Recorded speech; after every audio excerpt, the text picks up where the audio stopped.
What is up, everybody? This is Marshall Lee of DonkeyJobProjects.com, and I haven't put this shirt on in a while. Creative to be creative. I still like that saying. Only you old schoolers will know that. But we had a lot of technical difficulties. We were supposed to start at 9. Now it's 9:51. No biggie. It's gonna still be a good show. I think you guys will really enjoy what's coming up.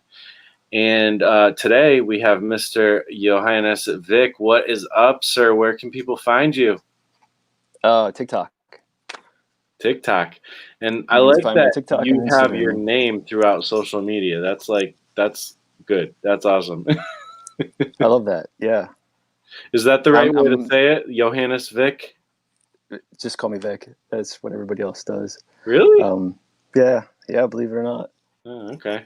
Vic. I like that, but I like Johannes. Johannes is cool.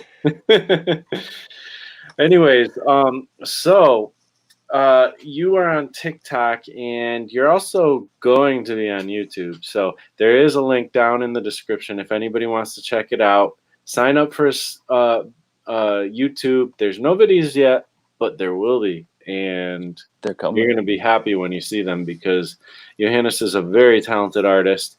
Tell us a little bit about yourself. Like what obviously you do comics. What have you done in comics? What will people know you for, I started out doing the 100s, but YouTube, I guess, deleted all of my content at some point because you were actually asking when we put out the first 100s book for links, and I was like, they're there, and then they weren't. So I haven't. This is actually the first interview that I've done in probably 2 or 3 years. Oh wow! I just kind of started doing comics and making content, and I dropped off of all of that. Yeah. Well, I mean, I think one thing that's interesting with comic artists is we have a story we want to tell, different stories we want to tell. We have a lot of things we want to express through our art. And then there's also the point of like, well, we want maybe 1 or 2 people to know about it. And when we want 1 or 2 people to know about it, we think, okay, how can we do that? We'll do some comic conventions maybe, or maybe we could tell our like local comic shop about it. But there's also this thing called social media. And it's like, maybe there's something I could do there, And so you start to try to think of that, but at the same time, you're like, well, I still need time. There's a lot of time wrapped up in that, and I need to make my comic. Like that takes a lot of time. So it becomes a real like balancing act. Like how the heck do I find time to make my comic and do the social media thing and stuff? And it's interesting because I've been in this comic community for a long time, different comic communities. And when I first started, podcasts were huge. They're getting huge again, actually, but they were huge. They kind of dropped off for a while. But that was where I was like, art and story podcast, big party time, whatever the one was. I can never like remember, but it was the one with Kevin Cross and the Artcasters. Yeah, like the Artcasters. Why? Yeah. I'm like blanking on names, but anyways. Kevin Cross and Jeff Lafferty. Kimball. Kendall. Yeah. Sorry, I'm butchering names. I haven't, it's weird because you go through like these phases of like different shows you watch and you like obsessed. And like for me, I'm not a person who like sticks with one show and like I have a group of shows that I just always watch. Like I do that and I binge, I binge like different people's stuff, and then I go to the next one, and then I come back later to the ones that I missed. And so it's like it's this weird like crapshoot of things. But anyways, the point is I started out in the podcast arena, and back then I remember thinking like, there's a lot of good comic artists here, and we're doing like some cool stuff. This is really fun. But zero, almost zero of them are talking about the business side of things. Very few of them Yeah, are talking about the marketing side of things. Now they that's they all they changed. all kind of hold that like really. Um, they hold those cards really close. Like they're not people in the business. They don't seem like they want to share any of that stuff. It's like um, there's one of the guys that's local to me, and it's funny because I have a lot of respect for him, but at the same time, he drives me totally nuts. And um, I see him at conventions all the time. And the first time that I met him, he said probably one of the most honest things that I'd ever heard from anybody. And I'd never sat at a convention table and sold anything. I was just kind of doing research. And he goes, you and I, we can drink, we can hang out, we can have a beer, we could be great friends, da da da da. Da. But as soon as we're on the floor, you're my enemy. I'm going to try and take that dollar out of that person's hand so that they don't give it to you. I said, Wow. you know what? Okay, all right, I get that. That's and he's done that to me. And I have like people that have worked at my table with me, and they're like, I want to kill him, and I'm like, that's actually kind of funny. I'm like, it was over like I don't know, $5-10. Right.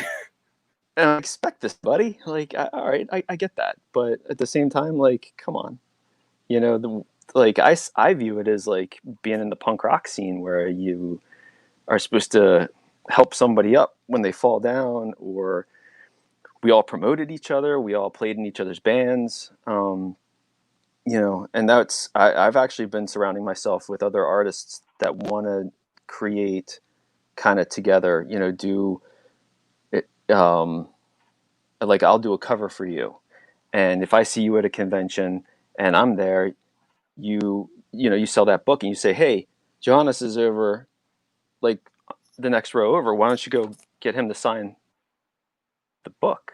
And then they come over to the table and they see what I'm doing too. It's not, it's kind of like an endorsement of, hey, I like this artist, he's a good guy, why don't you go check his stuff out too? And I'm really down with that. I don't understand why other people aren't. Yeah, and it's funny because that the attitude you're saying about how you feel is how I've experienced the comic book community for the most part. Like that's how I have experienced it.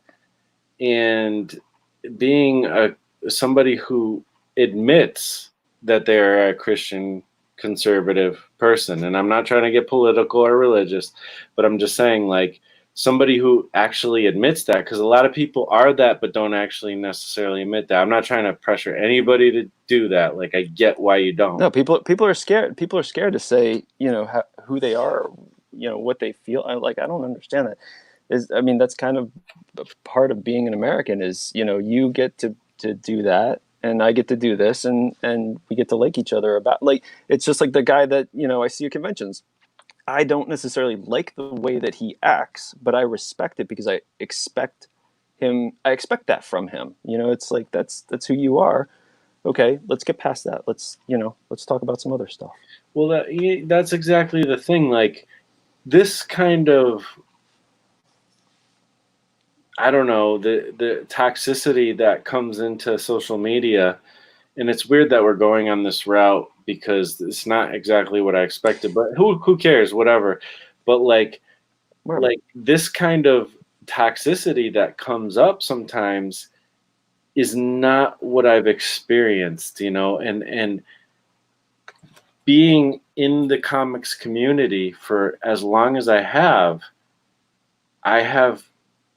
I know that most of the people around me are like in the other camp, totally fine. And they know that I'm in the other camp too. And knowing that, we've got along, we've been Yeah, friends. we've got common ground. Like that's and that's kind of where we should be at. Is like we should all be hanging with the common ground. Absolutely. Totally. So, with all that said, I'm not, again, I don't really, there's a lot of cool stuff that we're going to talk about, I think, in this episode, and I don't want to get too deep into that. But, that being said, I do want to like point to what you've done a little bit too, because you have like a really cool backdrop behind you. And I say it's really cool, not just That's my girl. because it's a cool drawing, but I've read the first issue and I'm hooked, and I haven't gotten the other issues yet. I want to, but I don't know exactly how to get them. But I You want, send me your address and I send you the book, yeah, I and I didn't. send you a stack of. I've got. Dude, I seriously, over the past year and a half, I have a stack of books that I made that I can send you, and I will. You send me your address, and I will send you a stack of books like this, and you can check out where I've been, what I've done. Like, Well, that is very generous of you, and I will send you my address. But I would also like for you to. Is there a place where people can buy it? Because I would love people to support you. not today. We have a website. We have the company. We flushed out the company. We bought the LLC. We bought the name. The name of the comic book company is Black Sails Comics, because we are pirates, obviously. Nice. I like that. And you will be able to find that at blacksails.com. Okay. So there is a destination at some point. So there's a website. It's there. Um, I need to print more of these. I am out of them, and these are just a few of the ones that I had actually printed the second issue in a limited run, and I was going to print more. And then the lockdown happened, which fortunately I like. I don't want to say it's a good thing, but I have like friends like because of comic books. I have friends all over the globe, and I kind of got a bit of a heads up at the beginning of the year. And my wife and I were watching things, and I said, I think that we should just cancel all of the events for the year, because like we were talking at the beginning of the show, I stopped doing social media to just do books, and I started working for AC Comics. I started working in the movie industry, and I had taken a year off, and January 1st of last year, I was getting back to work doing comic books, and by the 6th, I was swamped with books and work, and I had expected to put out 6 books last year, and I think I put out 12 or 13, amongst different my company, different companies, AC Comics. It was nuts. It was blinding, and we managed to spend a month traveling, also. So the past, it's been crazy. It's been absolutely crazy. You literally just blew my mind. Like, what? I know um, nobody knows this, because I didn't. I was doing all of this at shows. Like, I stopped doing internet stuff, because we had spent a whole bunch of money. So if we go back, we can go back to like the Untold, which was my first big Kickstarter after I did the 100s. As soon as I got done doing the 100s, Let me I just got this book. interject. The Untold is a comic that, if you like horror, if you like stuff that's disturbing, like The Untold's a good one. I read the first issue. I don't actually, I don't like disturbing stuff. I don't think I want to read anymore. But holy crap, No, no, you it know what? hits I you. actually, It hits you right there. dude, I had nightmares towards the end of doing that first book, that the little girl that was in the book was standing over me in bed, and I would like jump out of bed at night, because it was Wow. so. And I like, it's one of those things. I was into horror at the time, and I was just like, oh, this is great, whatever. And the great thing about the horror industry is that they love their horror stuff. Like, they're like, and I got so much backlash when I left that industry to go do superheroes. I lost like half of my following maybe 3/4. They were just like, "What are you doing? Leave me alone." Yeah.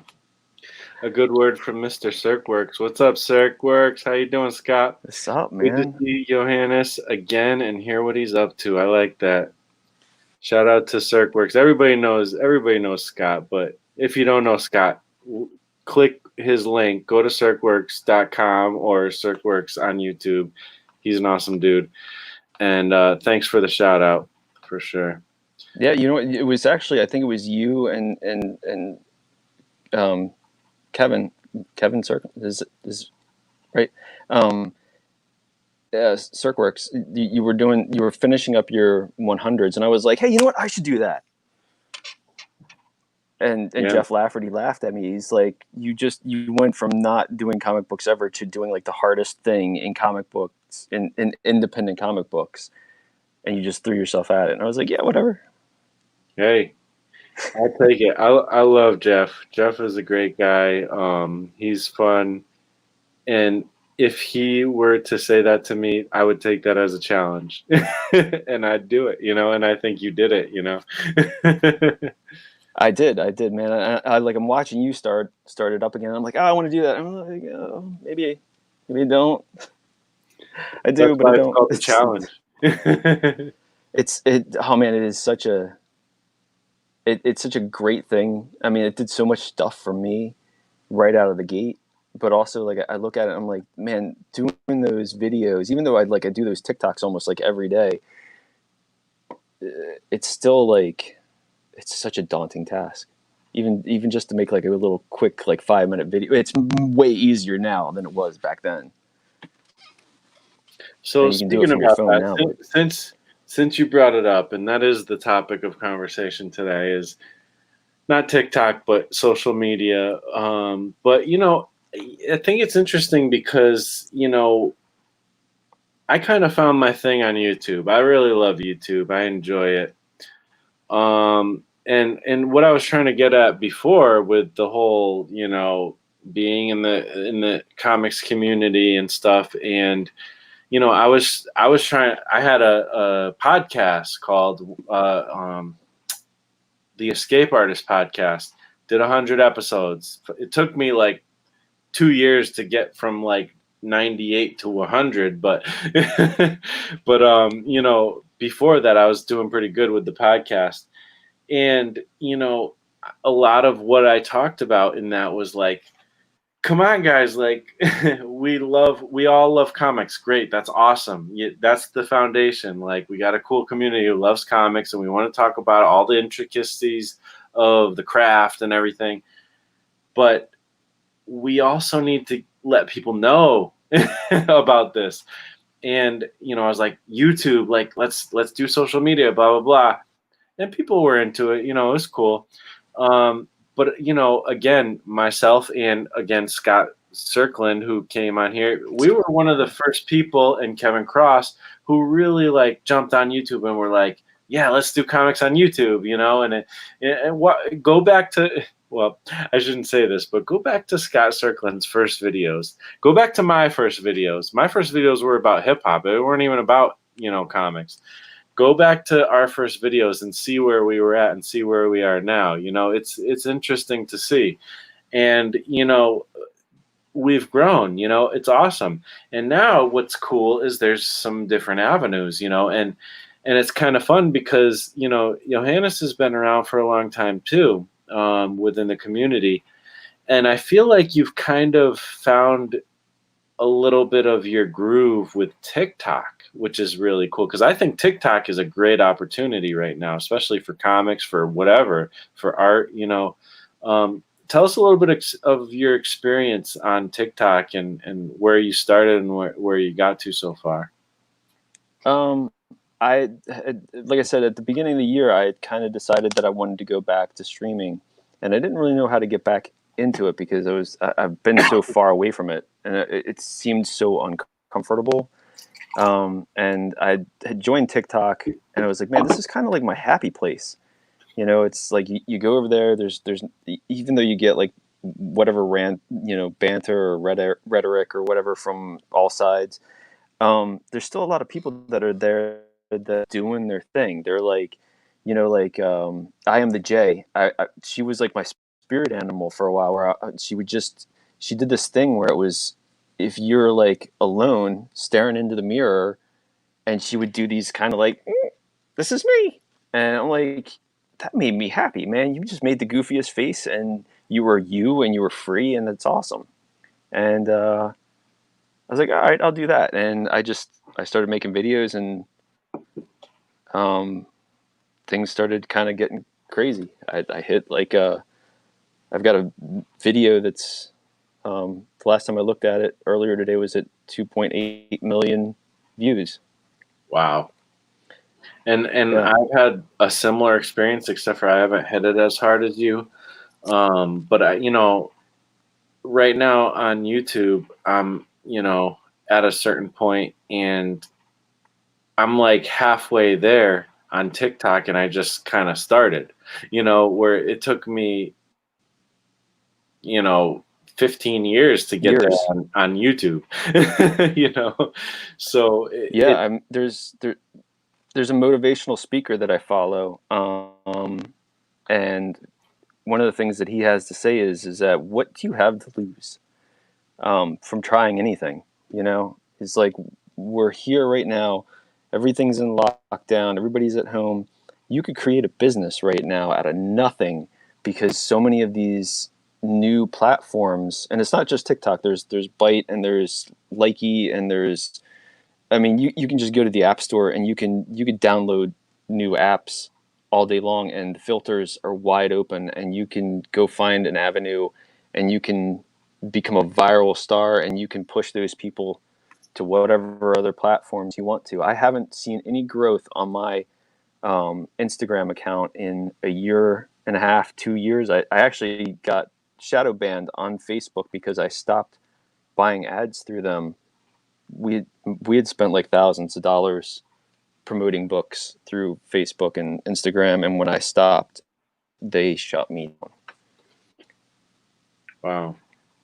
And as soon as I linked my TikTok to my Instagram account, I had like a growth of 100 people in a month. Wow. Wow. Yeah, TikTok is pretty powerful. A lot of people, I think I feel bad because I was like, I did a video like literally a week ago, and I'm like, I'm gonna start the 100 days of making comics again, and I'm gonna only do the thing on TikTok. And I'm like, come over to TikTok. And so some of my friends signed up for TikTok literally to see my 100 days of making comics. And I'm not doing good with 100 days of making comics this time. I mean, I've done it successfully like 3 or 4 times, but Well, life. let me ask you this. Let me ask you this. Do you do the 100? Do you draw every day? No, not lately because of. But I for 3 years, yes, for 3 years. Well, you're kind of in, you're like you're in Asked like me a three transitional months period. So ago. that's Asked me that same question 3 months ago, and my answer would have been yes. And that was for like 3 years. Not so much right now because I'm going through something. Like we talked about it a that's all little right. earlier. I'm going through something. I'm licking my wounds right now, barely surviving sometimes. But I'll be all right. I'll be all right. Um, there's a lot of silver lining. But Gary Hodges, thanks for introducing me to a new creator. Marsh followed. So yes, that's awesome. Definitely follow Johannes. This is what I want to say too, is like with the TikToks. Okay, go follow him on TikTok. Follow him on YouTube too. Hopefully you get those videos going soon. But even if you don't, follow him on TikTok.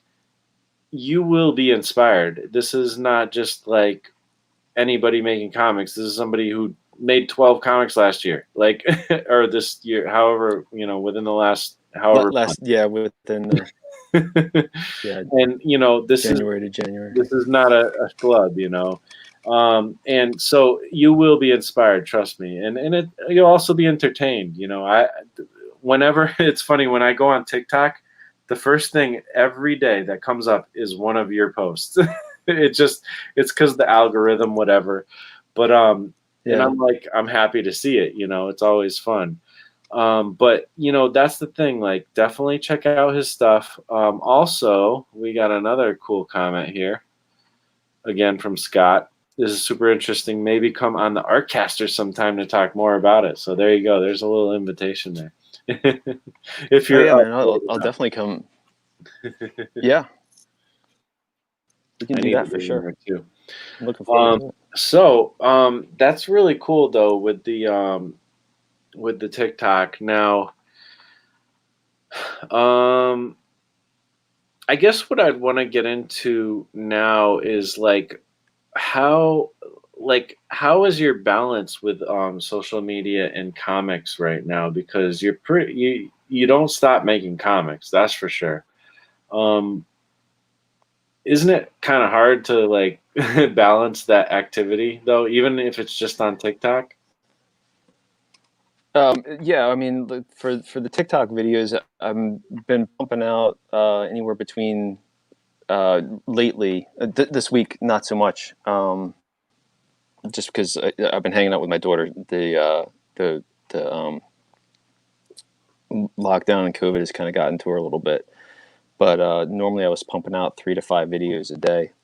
And even though they're 15 seconds to a minute long, I still wind up spending probably about a half an hour each making them. And then I'm trying to do like a professional comic book, graphic novel, um, which I'm really excited. We should talk about that too, because it's actually outside of the Steel Wool universe.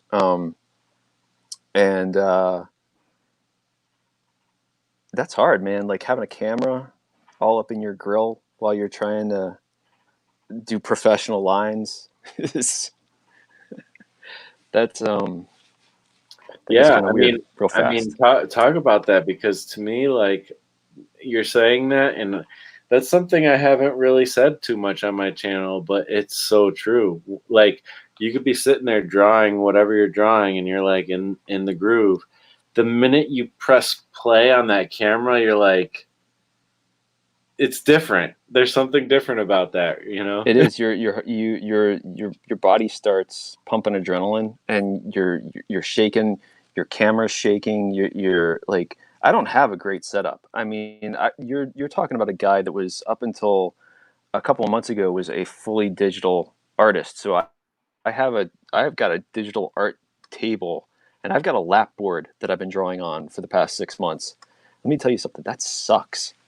I need to get a table quick. But it it's um, it was a decision that I made, that I wanted to get away from the digital stuff. One of the things that I found, kind of switching gears but staying in the same realm, was that I was going to conventions and things, and I'd made all of these books digitally, and I had no traditional art to sell, and that kind of was like a major punch in the gut. Hmm. Interesting. Um, That yeah, that so was so gonna I be basically my question, like why?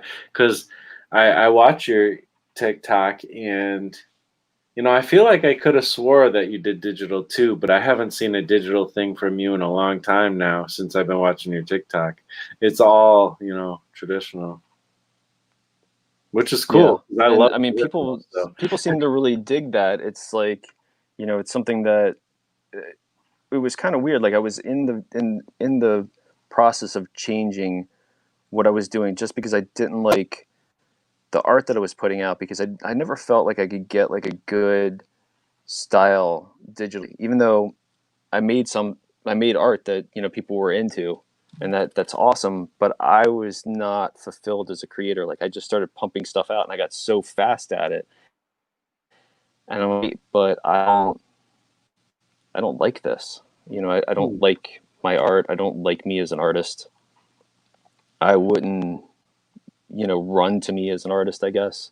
And I started to get further and further into that digital look, and it was almost becoming like anime.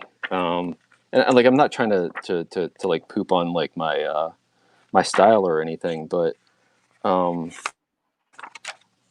it just there's kind of a pretty bad glare, but like things started to get very.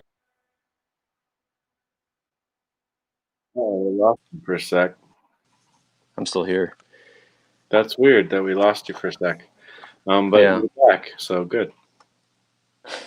You were showing your comic. Yeah. I was saying that it just I was pushing more towards like a digital look on everything, and I was not at all happy with it.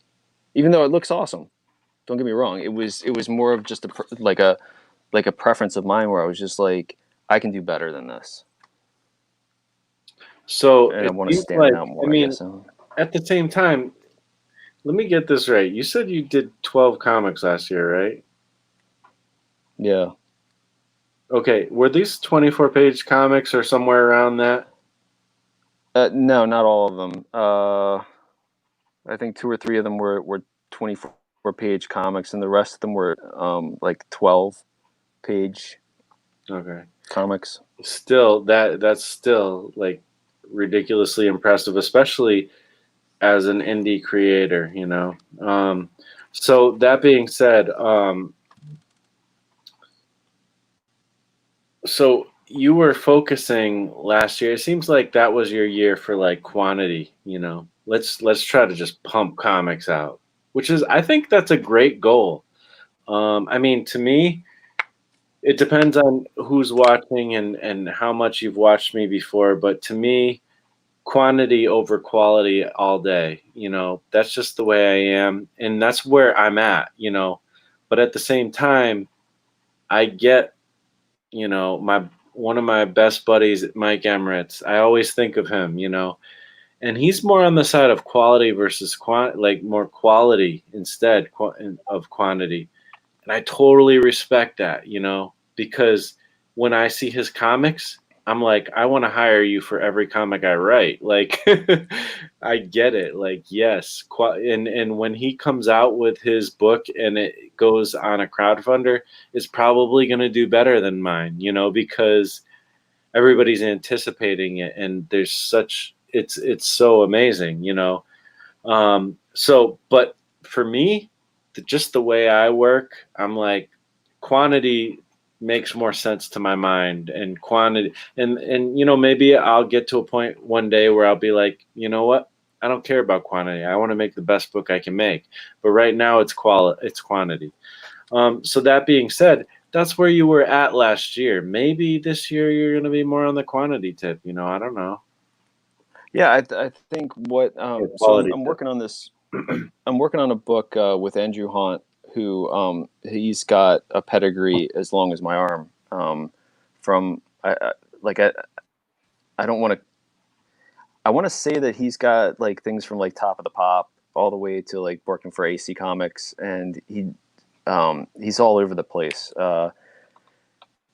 And he's kind of like a powerhouse team where I think his wife works for does writing for like the BBC as well. And like, don't quote me on that, but I know that like the two of them just like, and he's one of these guys that the way that he writes is like, so when I was making music, one of the producers that I worked with, he's like, I want my punk rock like I want my McDonald's, bite sized. He's like, I want the same thing. I want to be able to devour that. And that's one of those things that Andrew is able to do. He's able to take a story, and in 6 pages, he's able to cover more ground than most writers are able to do in 2 books. He's Interesting. able to tell a full story in just a couple of pages, and it takes you all over the map, and it's fantastic. And So I kind of and you have finished something with him, or this is something you're starting to work on with? this is a project that's actually been about a year in the making. So last year, Oh, I is this the think graphic novel maybe you're around, talking about? yeah. Oh, I'm only because I'm doing all of the art, and it's kind of like this mashup of like EC meets Scooby Doo and Hanna Barbera and every monster classic film.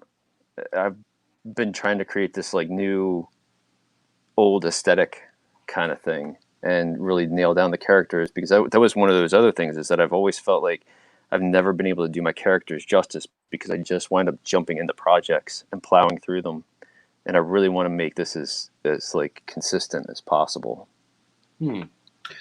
Well, I mean, honestly, I think that's one of those like kind of untold struggles of artists because you say that and I feel exactly the same way. I know what you're saying. Like, and that's interesting that also that you said like this kind of new old aesthetic. You're talking about Hanna Barbera and then other things, and that's why I have this phrase retro fresh. It's like the old meets the new. And it's like we have these art goals, these aesthetic goals, and we also have projects that we have to finish. And so the That's balance right. Yeah. becomes something maybe not quite to the art goal, but it's done. I finished something. That's a pretty cool thing. A lot of people have had the art goal and never finished anything. So, you've made some progress for sure. Yeah.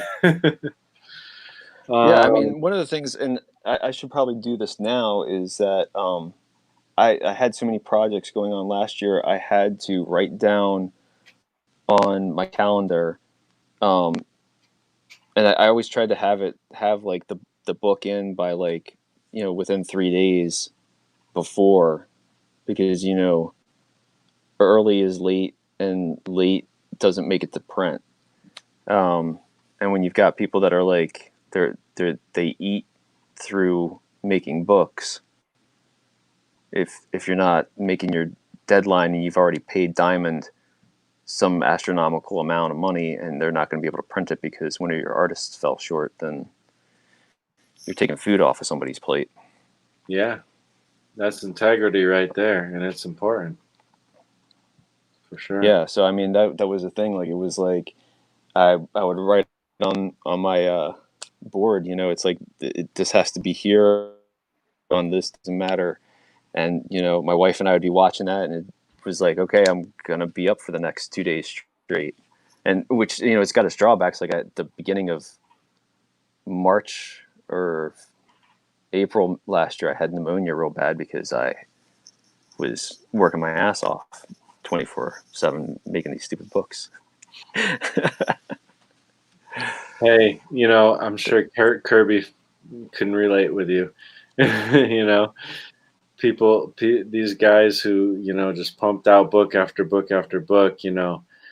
Such creative forces, but at the same time, they were also trying to put food on their kids' plates. you know, Yeah. and that's just as honorable as making the best art you can make.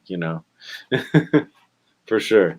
Yeah, well, I think I'll pick up. Like I've always kind of when I get in a new project, there's something about like the first 3 to 4 pages that I like. I always seem to like labor over them for forever, and then Mm, once I get past those, it's like the book just comes flying out within the next like 2 or 3 weeks.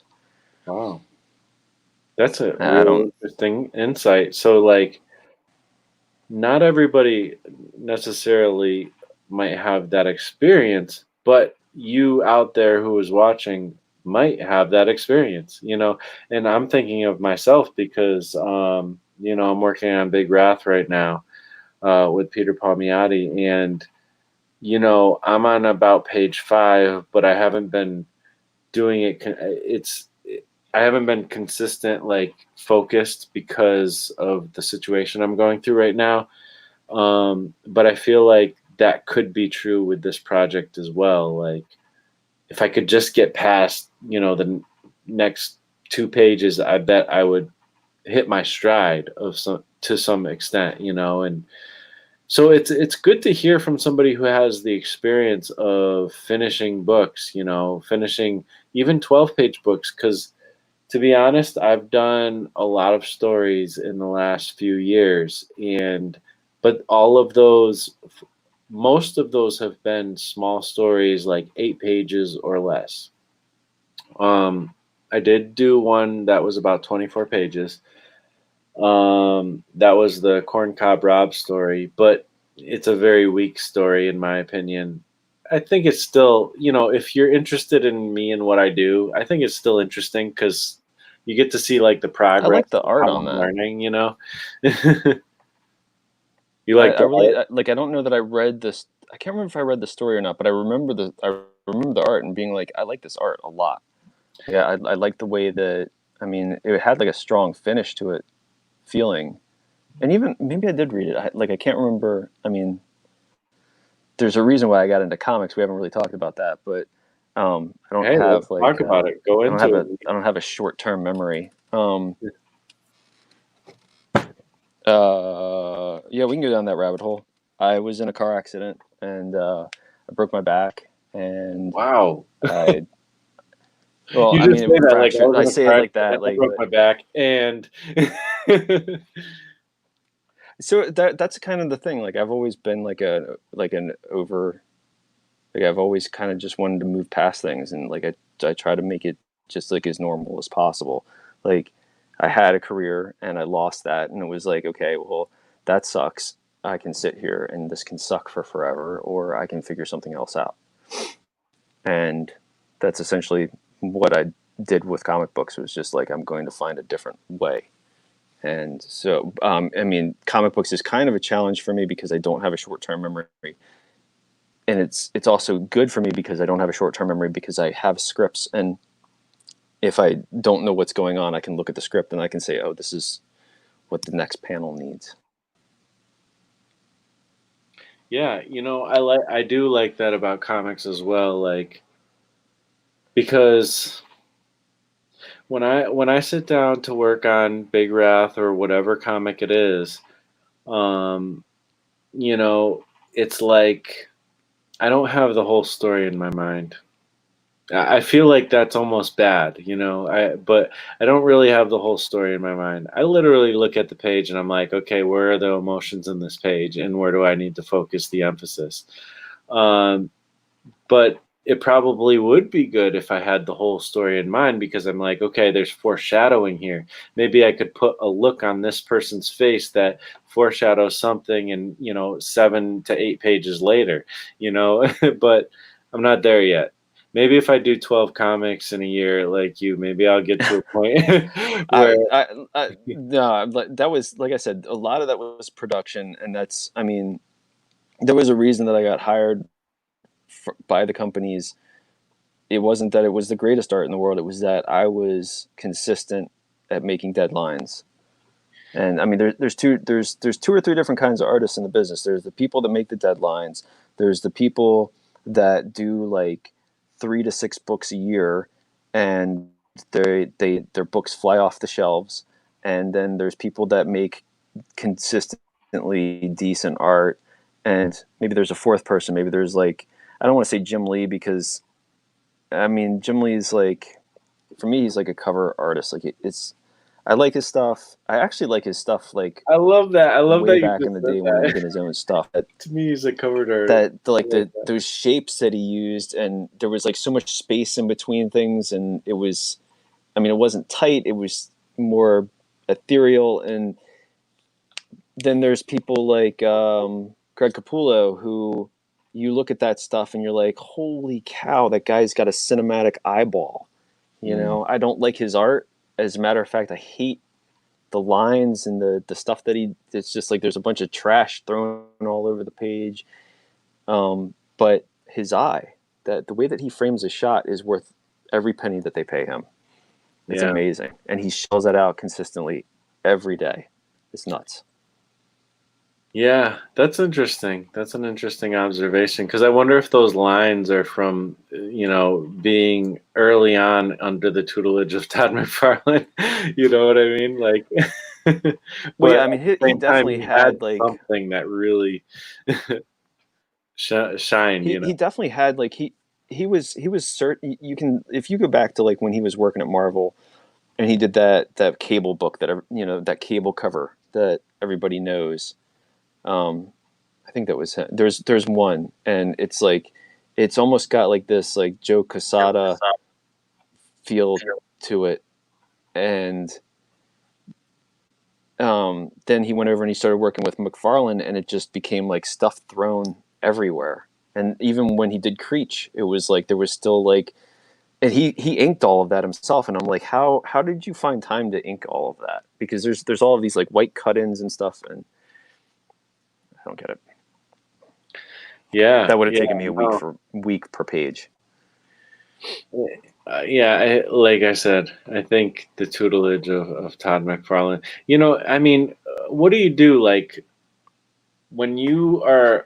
It's like a hard act to follow. I mean, he can't. I mean, Todd McFarlane, like Spider-Man, Hulk before that.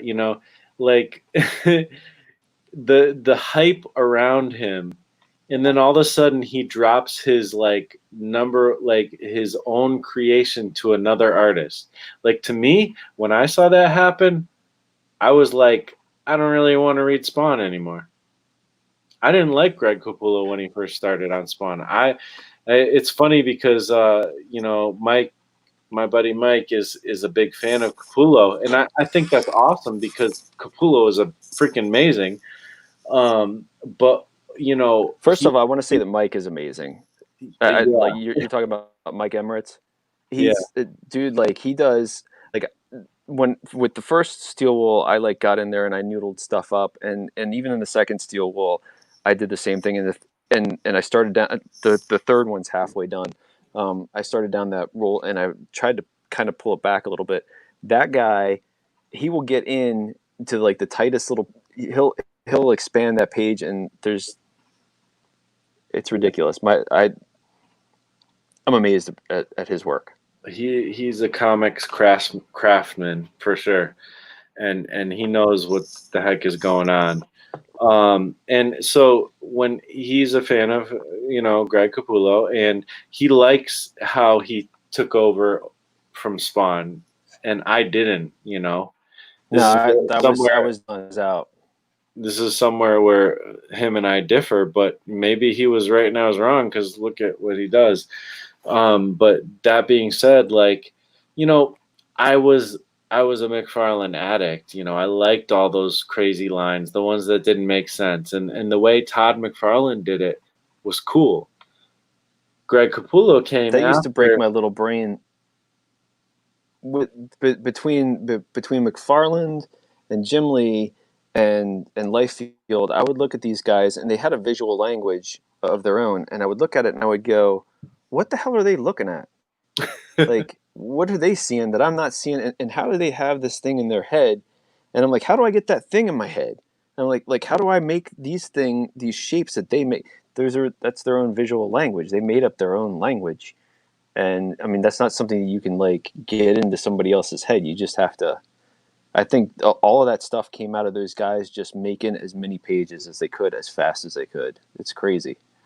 And I think something that's interesting too with them is somehow, some way, they were all like hooked into the psyche of kids maybe at that time, because I mean, especially Rob, and I didn't actually realize he was as old as he is.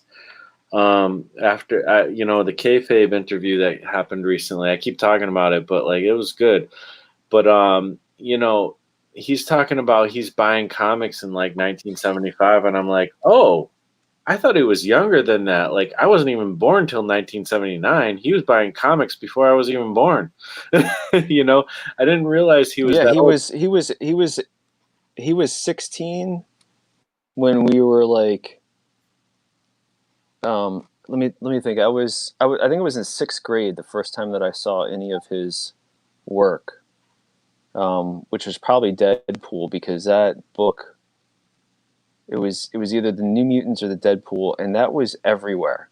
I mean, you couldn't go into a store without having one of those like variety packs of comics that was sealed up in a plastic bag. And you got like five comics in the thing. It was like $1.99. You couldn't go into Toys R Us. You couldn't go into Apple. You couldn't go into Kroger. You couldn't go anywhere without seeing New Mutants 98 with the introduction of Deadpool.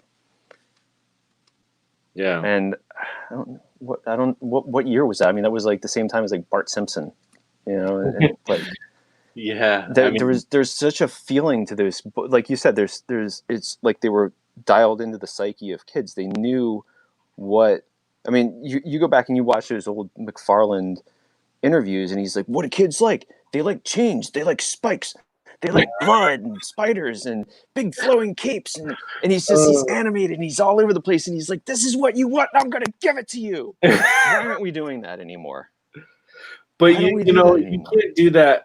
You can't like you can't do that inauthentically though. Like some there, I don't know how possible it was that McFarlane, being a little bit older, was authentically doing that, because that sounds like, a corporate dude being like in what is it, Wayne's World and stuff, where there's like the guy with the video games and stuff, and he's like, the kids like this and we're gonna give him this, and it's like, no, no, no, no, no. But Wayne at the same time was like, no, dude, this is cool, man, let's do this, like.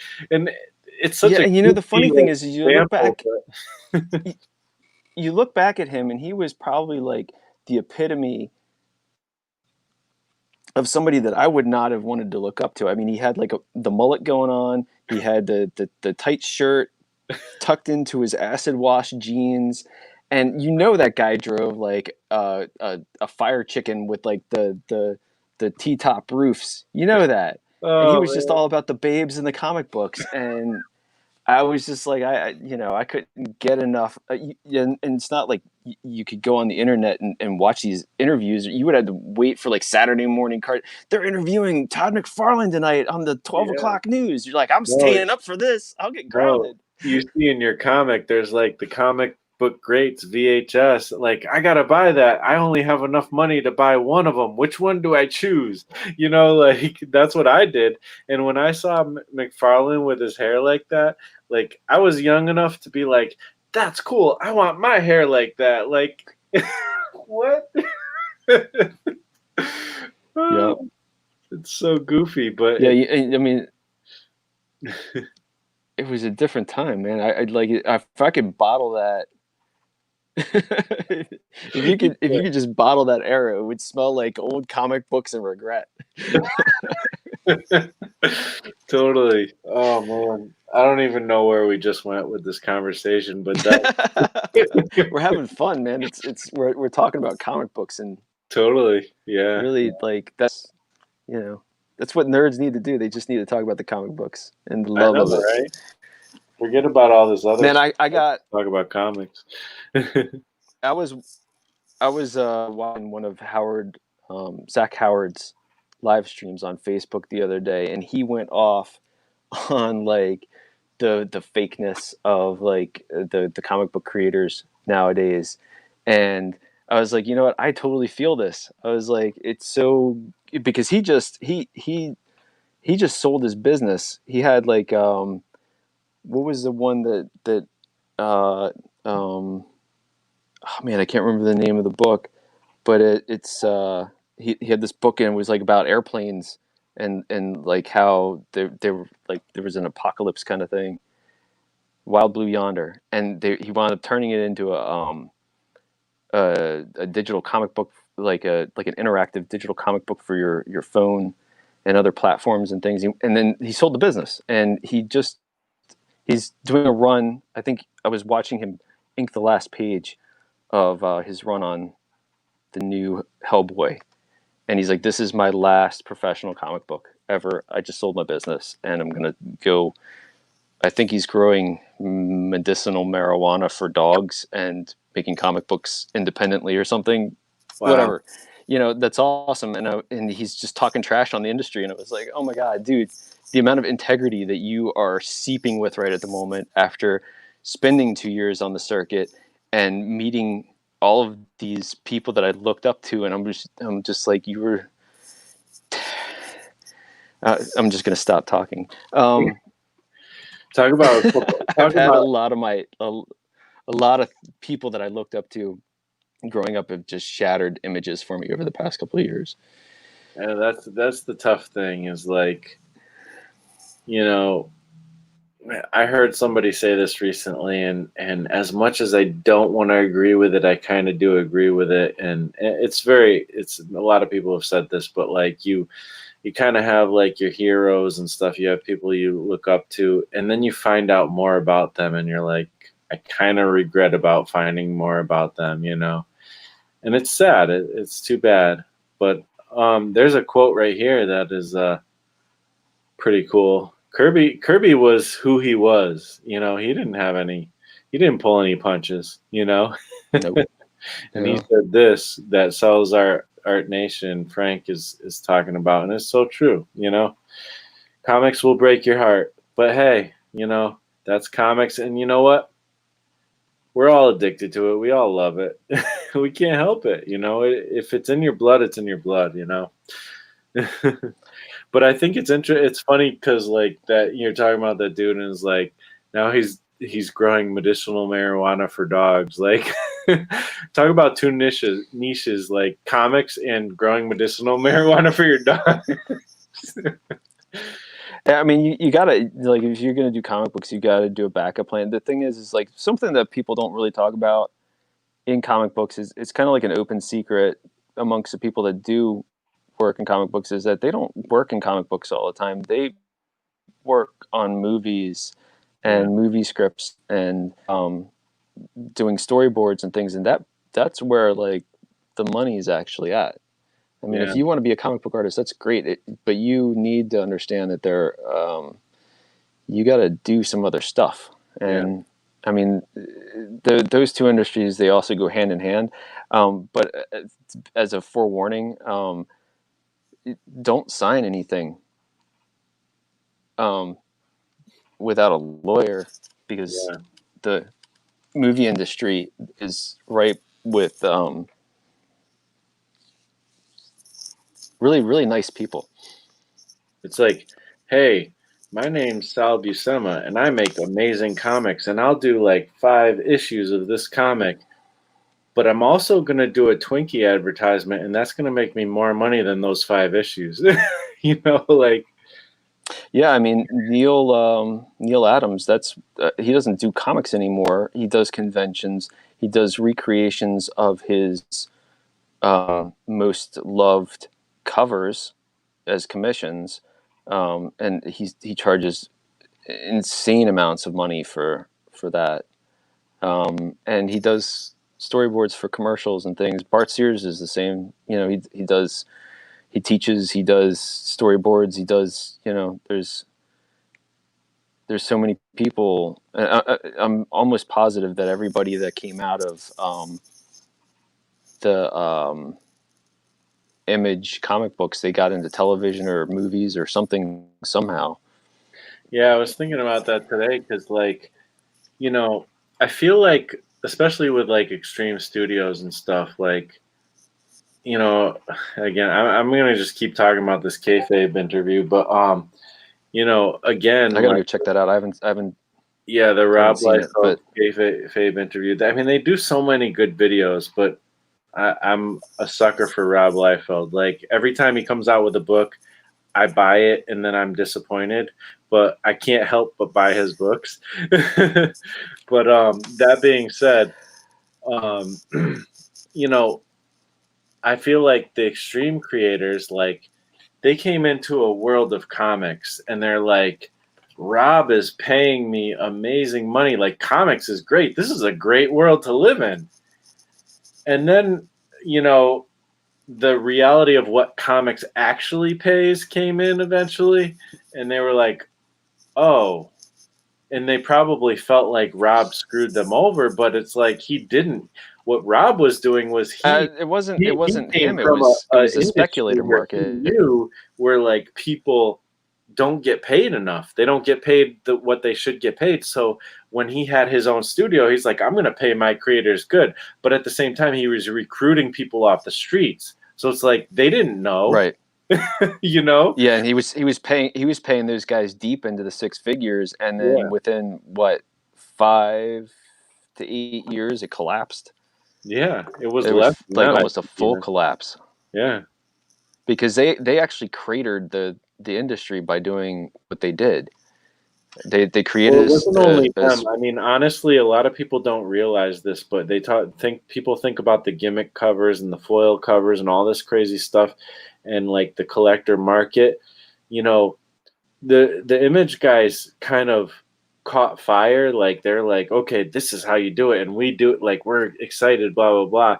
And then DC and Marvel, they're like, we have to keep up with these guys. We have to make sure they're not like showing us up. So they started doing all these gimmicks. They actually were doing more of the gimmicks than, Image was doing, but I think that actually ruined the industry more, to be honest. I mean, even Superman's well, I death, mean, like that was such a gimmick. Like that whole thing was a gimmick. well, they had to. I mean, DC had to kill Superman. I mean, when if you looked at that art at the time, I mean, and it's kind of funny because I go back now, and the guy that did the art for Superman, he I can't think of his name off the top of him, but the guy that actually drew that book is Yeah, I one of don't my remember all either. time favorite artists. Um, he's up there with Capullo with the way that he frames shots, but he frames shots in a different way than Capullo. So with the cinematic version that Capullo does, this guy actually he was framing them in like classic comic book frames. So if I get stuck on a panel and I'm like, man, I really need a great shot for this page. There's just like this great like walking down a street shot or flying over a cornfield or just a classic comic book shot. That's my go-to thing. That's my go-to artist, and I cannot for the life of me remember his name. And I cleaned up in here today, so there's none of them laying around anywhere close. That's all right. I'll look it up. Because I'm curious now. Because honestly, I don't remember because when the Death of Superman came out, I was as unhappy except for the fact that my dad is a huge Superman fan, and he hadn't bought a comic for many many years, and he bought the Death of Superman. So like that was my only like, and but my dad, but the collector's mentality hit him as well, and he's Oh like, "Oh, man. this will be worth something." You know, that's it. That's one of the least worth something comics ever invented. That's funny too because I was not actually able to get a hold of a copy of that.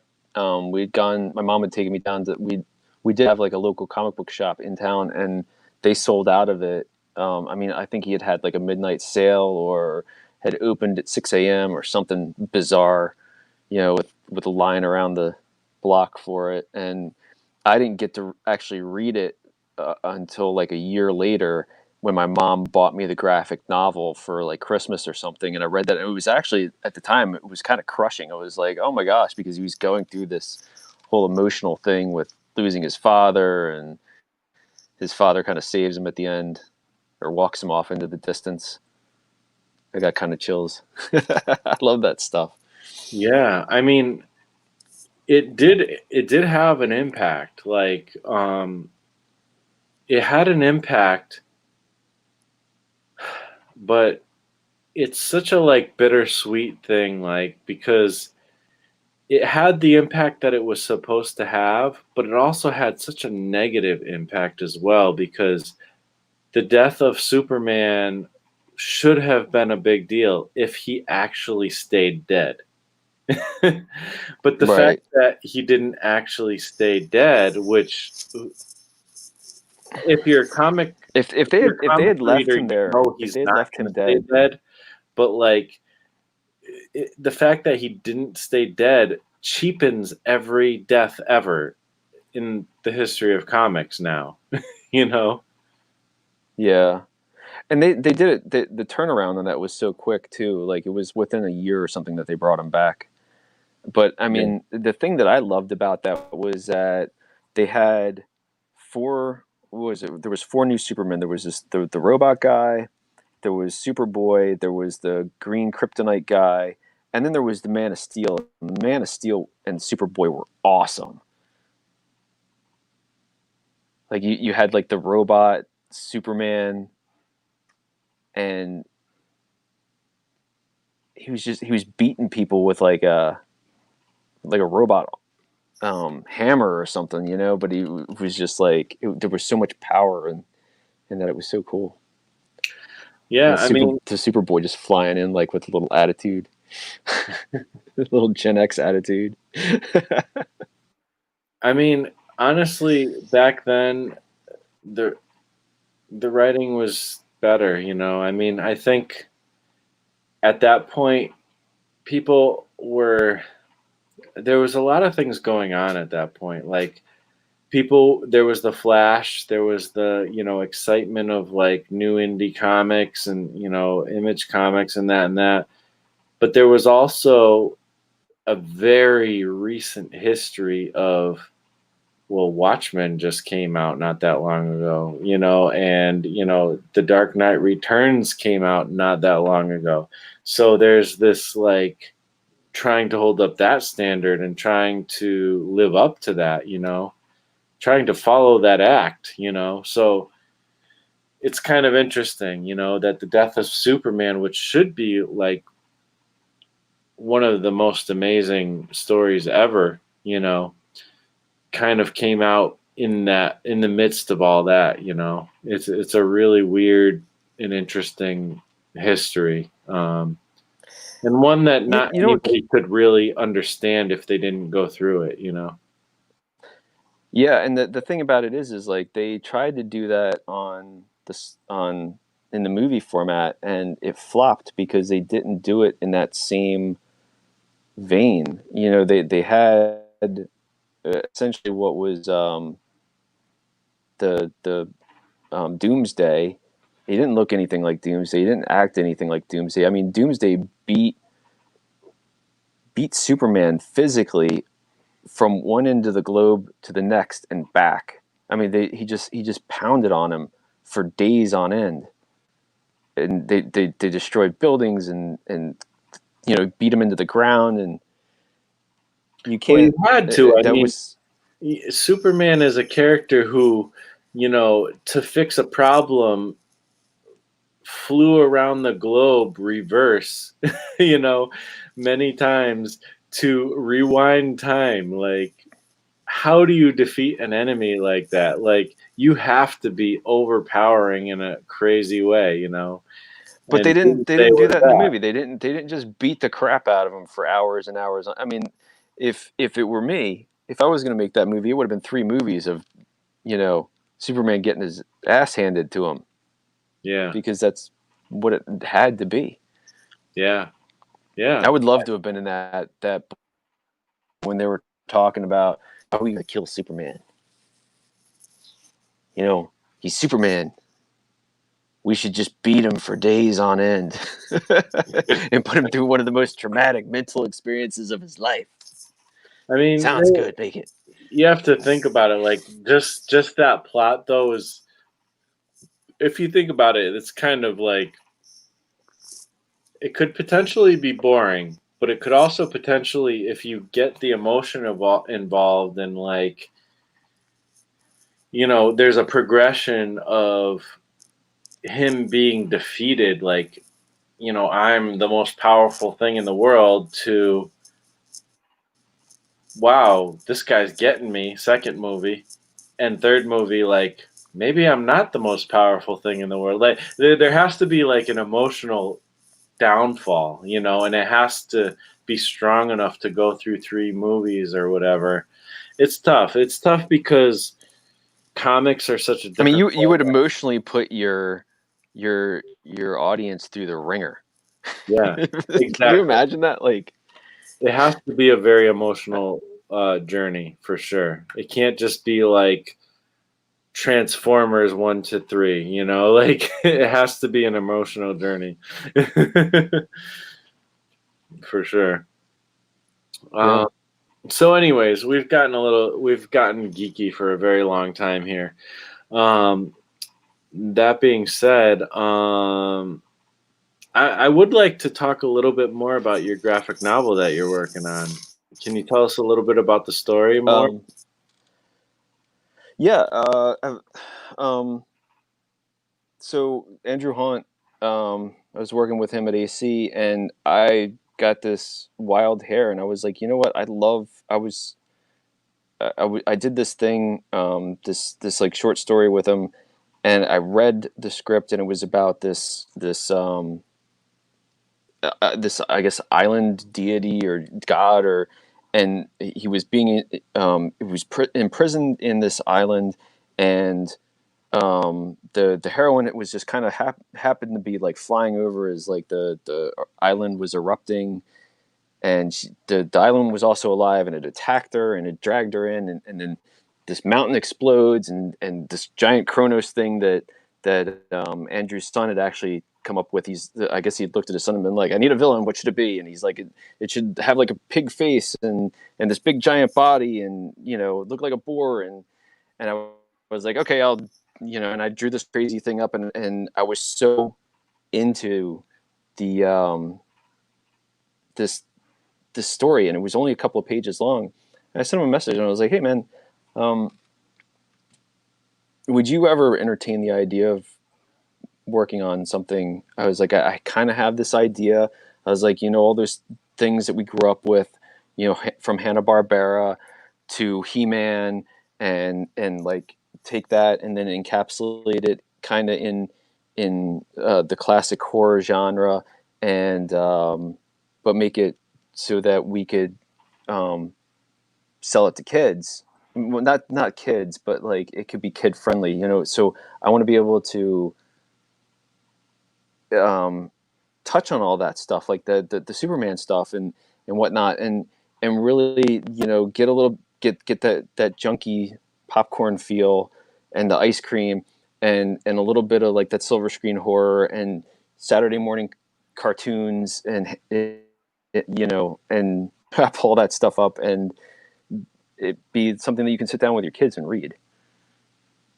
Because I have kids, and I just my daughter read her first Teenage Mutant Ninja Turtles comic, and it had like, this was probably within the same week, it had, somebody died, somebody said, kind of a half of a curse word, and there was all this emotional, and she had all the right feel. She would run into the room, they said this person died, there's this cliffhanger, I'm in so much turmoil, and that's I want that. I want to be able to give that to other people again.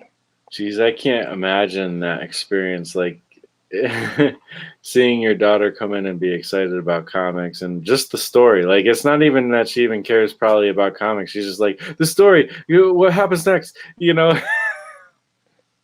That's got to be a great Oh my gosh, experience. she's such a nerd, man. She's been reading those Elephant and Piggy books. She read 100 books before she went into kindergarten.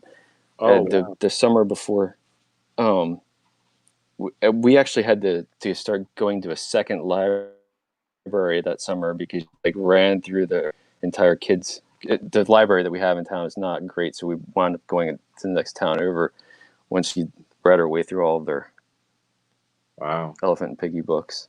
That's really There were cool. other things too, but I love that. So is she still the same age, or is she like first grade, or she'll be 8 later on this year. what grade is that? I She's don't going even know. into second grade. Second grade. Okay, that makes sense. Okay, well that's really cool. I like to hear that. So you got your graphic novel that you're doing, you're working on, and you're really into the story, the gods, and all that stuff. It's all interesting for sure. Where is so to me when I think of you and your stuff, I always think of Steel Wool. You said you're on your third book with that. I think that's really cool. You just got a lot of stuff going on, man. And you don't just sit back on your laurels. You just keep kicking it up with these comics. And I put the links in the description, so people need to like check out that. There is that one website. I'm gonna put this little comment up. It's been there for a while, but we already talked about what this answer is kind of. But what would you say to people who want to get a hold of steel wool specifically? I guess. If you you can contact me directly through either Instagram or TikTok. You can either you can even find me on Facebook,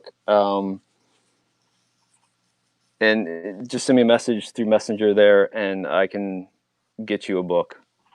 Cool. If not, I the printer that I use, um, if there is a demand for it, it takes me about a week to 2 weeks, and I can have another 100 to 200 books pressed, and I can have them out to you by the end of the month.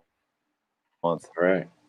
So there's got to be a So, demand for it. You guys got and to be and like, with the AC comics, I've got like a ton of those sitting around, and there's also, if you want to read an awesome story, my cousin and I did a story with Jonathan Myers on his Monster Carnival, and we did a Bigfoot book that's not a Bigfoot book, but you got to read it. And it's we actually had to I had to contact him because we probably could have, I forget how long this is. It's like 12 pages or something. My cousin and I, we just sat down and we started pumping this thing out, and I was like, um, we got to we did it like kind of like a silver screen kind of thing. oh, it's a cool This effect. is the only copy that I have, but you can get this through Amazon. So it's the Monster. Monster Carnival. Yeah, and that's through Splattered Press. All right.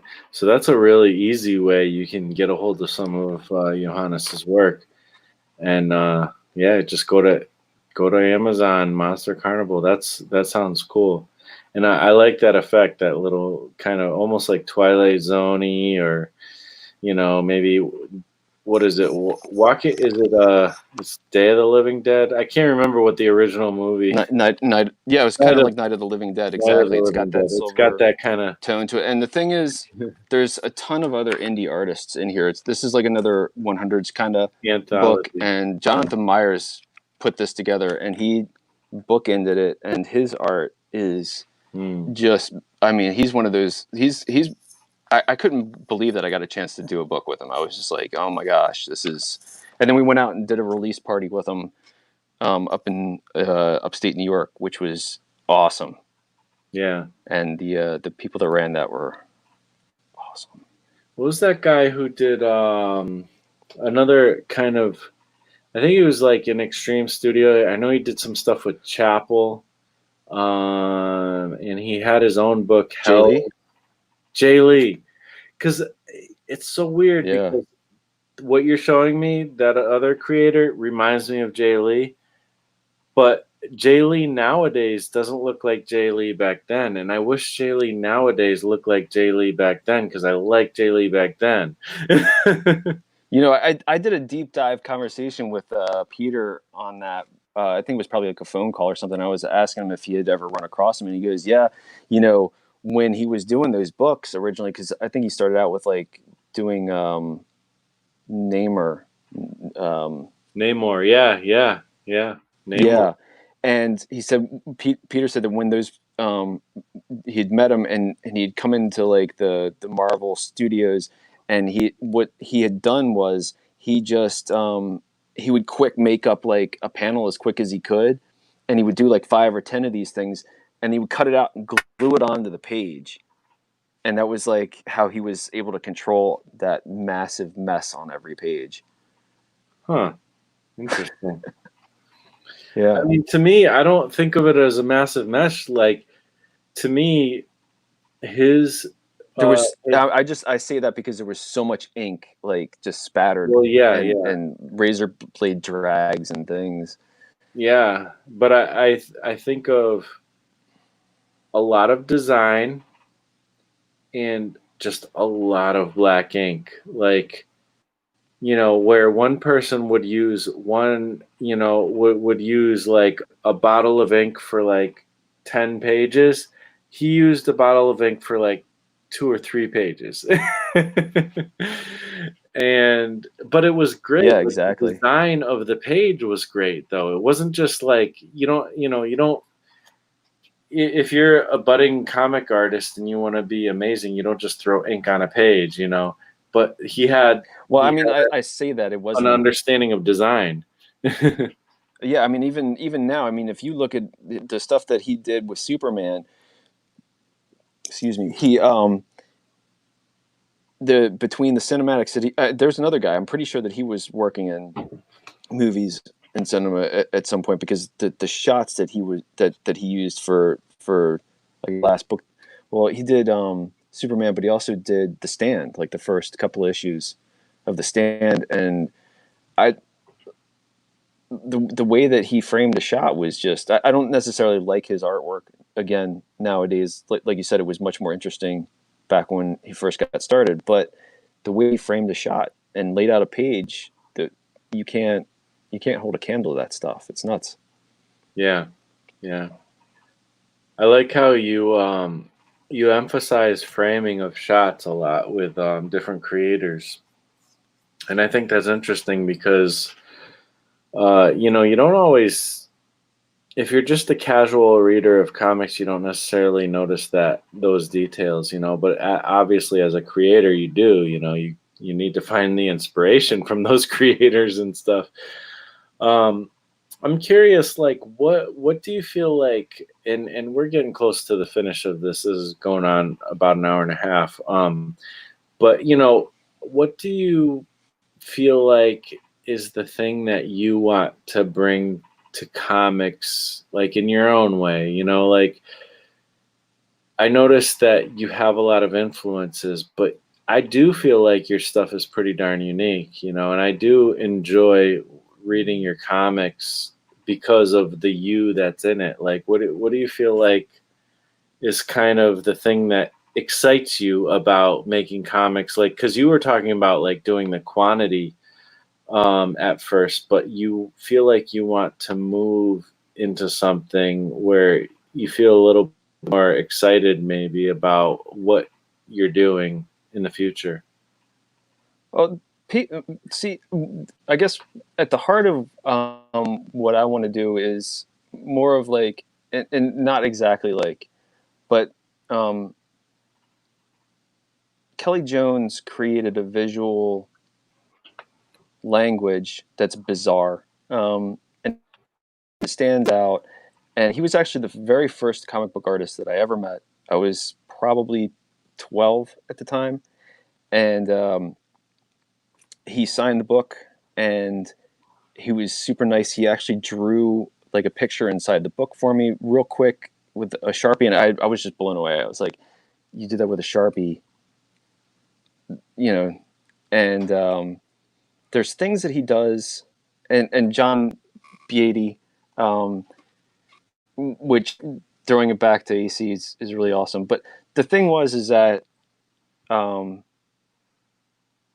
Kelly's artwork it's his own thing, but it was also meeting him and the interaction that I had with him. And I've had kind of some of those. And one of the reasons why I do like going and doing shows is because I've met kids and I've been able to give them artwork just because awesome kids and they were into books. And I think it's more of about an experience than anything else. It's like I want to give that love of reading to other kids, because I didn't, until I found comic books, I was totally uninterested in reading, and it was almost disastrous. And I remember reading my first Batman book, and it was this little tiny graphic novel. I still have it. It's one of the very few things that I have from growing up, and I cherish that. It's like I remember that moment and remember that having that accomplishment of finishing a book. And I think that's I think that's everything. There's a world that you are not going to get if you don't read. Wow. I like that. I think that's a great notion to kind of end on. And I really like, you know, I don't know, like that's not the answer I was expecting. I was thinking of like an aesthetic, like artistic answer, but that was a great answer because to me, like as I'm thinking about all the things we've talked about in this video, I'm thinking about kind of where it seems like your head is at, and it seems like to me, and maybe I'm wrong, but to me, I feel like you think about comics and the framing and things like that, and that's a big emphasis to you, and it's almost like you're trying to reach out to that kid. And I think that's really cool. That's just really cool. And I think that's what a lot of us comic artists maybe think of, that it's one of those unsaid things, because we talk about all these artists we like and oh they had really cool lines or they had this or they had that, but when it comes down to it we're just trying to communicate some cool stuff to kids, or other people like us. It's the connection. Yeah, it's just I mean that's essentially what we're trying to do is make connections with people. That's awesome. I like that. Yeah, I think that's really all I want out of it. Awesome. Well, I can't end on a better note than that. Once again, let people know where they can find you and your awesome stuff, man. You know what? Just I Google Johannes Vick, and you find me on your favorite platform. Awesome. From Yeah. there. And I would personally suggest TikTok, and hopefully, again, the link is in there for YouTube, and you've been talking about going on YouTube, so hopefully that'll be a good thing because obviously you've got a lot of passion. And again, I really appreciate you coming on, man, and we'll have to chat some more. And everybody else in the chat, like you guys have contributed. Like I didn't get to highlight every comment here, but there's been a lot of really cool discussion within the chat. You guys rock. Thanks for hanging out. And I'm glad you guys enjoyed this. That being said, you guys know where to find me, DonkeyJobProjects.com, Marsh Comics on Twitter and TikTok. And other than that, thanks again for being on. I'm a little bit tired. It's about time for bed for me. It's 11:18. I don't usually go to bed this late. That's crazy. Hey, let me just say too, thank you for having me on. I couldn't think of a better way to like get back into doing podcasts and things again than to hang out with you and do this. Absolutely, it's like full man. circle. Hey, cool, man. I appreciate it, and I've been following your stuff for a long time, and I'm definitely going to send you my address because I want to get that stack of comics you were talking about. Not that this is like a hey, get me some comics thing, but no, I can't wait. Oh no, man! I love that. I love giving that. I love being able to just here, take this because I've got this. This is awesome. I can't wait to read more Steel Wool. Like I really love that first issue. I still am interested in that character. So that being said, thank you again, man, and thank you everybody. And we'll talk to you guys later. Check out the links in the description, and we'll talk to you later.